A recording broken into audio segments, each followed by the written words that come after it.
ಕಾಂಗ್ರೆಸ್ನಿಂದ ಶೋಷಿತ ಜನರ ಹಣ ಹಗಲು ದರೋಡೆ. ಸಿಎಂ ಸಿದ್ದರಾಮಯ್ಯ ರಾಜೀನಾಮೆಗೆ ಸಂಸದ ಈರಣ್ಣ ಕಡಾಡಿ ಆಗ್ರಹ.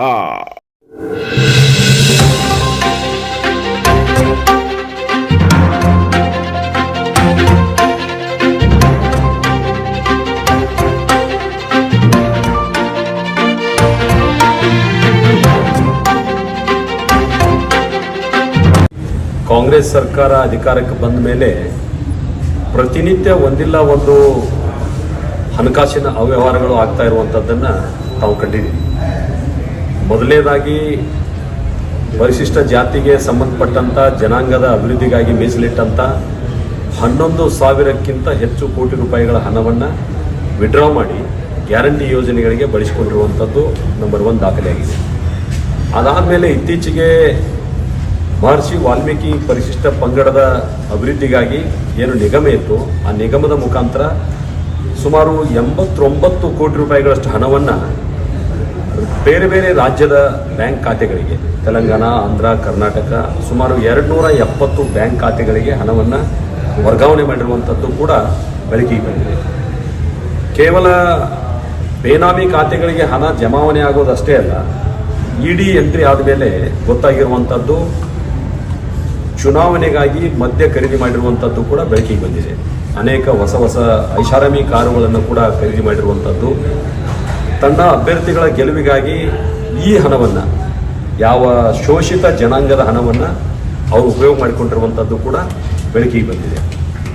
ಅದರ ಜೊತೆಗೆ ಮಾನ್ಯ ಮುಖ್ಯಮಂತ್ರಿಗಳ ಧರ್ಮಪತ್ನಿಯವರ ಹೆಸರಿನಲ್ಲಿ ಸುಮಾರು ಮೈಸೂರು ಅರ್ಬನ್ ಡೆವಲಪ್ಮೆಂಟ್ ಅಥಾರಿಟಿಯಲ್ಲಿ 18 ಸೈಟ್ಗಳನ್ನು ಕೂಡ ಪಡ್ಕೊಂಡಿರುವಂಥದ್ದು ಅದು ಕೂಡ ಬೆಳಕಿಗೆ ಬಂದಿದೆ.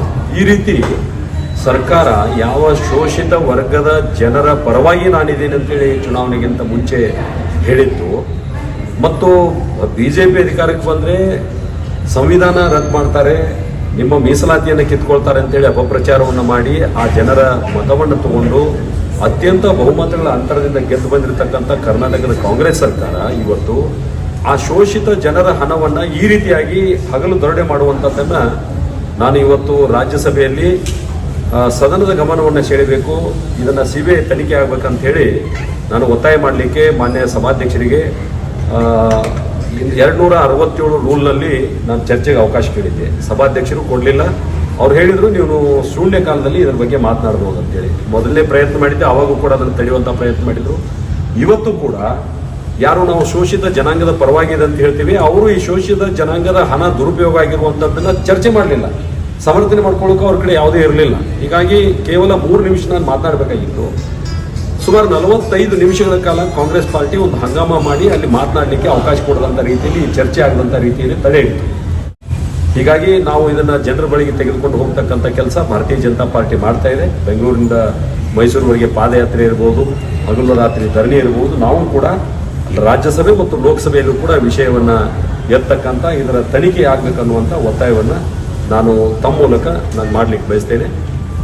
ಮತ್ತು ನನಗೆ ಖೇದ ಅನ್ನಿಸ್ತುವಂಥದ್ದು, ಯಾವ ಶೋಷಿತ ಜನಾಂಗ ST ಜನಾಂಗದ ಹಣ ಇತ್ತು ಅದಕ್ಕೆ ಬಲಿಯಾದವರು ಕೂಡ ಒಬ್ಬ ಪರಿಶಿಷ್ಟ ಪಂಗಡದ ಅಭ್ಯರ್ಥಿ. ಇದರಲ್ಲಿ ಕೇವಲ ಅವರೊಬ್ಬರೇ ಶಾಮೀಲಿಲ್ಲ.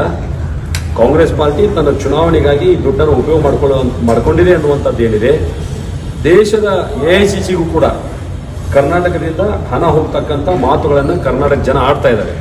ಹೀಗಾಗಿ ನಾನು ಮಾನ್ಯ ಮುಖ್ಯಮಂತ್ರಿಗಳಿಗೆ ಒತ್ತಾಯ ಮಾಡ್ತೇನೆ, ಇದರಿಂದ ನೀವು ಹೊರಗೆ ಬರಬೇಕಾದ್ರೆ ಹಣಕಾಸು ಇಲಾಖೆ ನಿಮ್ಮ ಅಂಡರೇ ಇರುವುದರಿಂದ ನೈತಿಕ ಹೊಣೆಯನ್ನು ಹೊತ್ತು ತಾವು ರಾಜೀನಾಮೆಯನ್ನು ಕೊಡೋದು ಸೂಕ್ತ ಅಂತ ಹೇಳಿ ನಾನು ತಮ್ಮ ಮೂಲಕ ಒತ್ತಾಯವನ್ನು ಕೂಡ ಮಾಡ್ತೀನಿ. ಸರಿ ಸರ್, ಥ್ಯಾಂಕ್ಸ್.